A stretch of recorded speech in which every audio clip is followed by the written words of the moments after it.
So ayan po yung tao po mga kalods na ayaw magpakita ng kanyang mukha, no. Siya po si Alvin, yan po ang totoo niyang pangalan, Alvin. Dito lang po yan mga kalods sa May Paho, Caloocan City. Madalas po sa dito sa harap po ng palengke, no, public market sa May Paho, Caloocan City, Barangay 33. Ayan po mga kalods, ay Barangay 34 po mga kalods.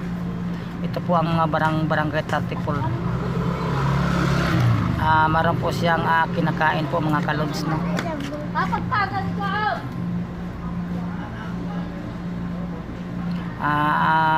Ang sabi-sabi po raw dito ay mayroon po daw talaga siyang asawa.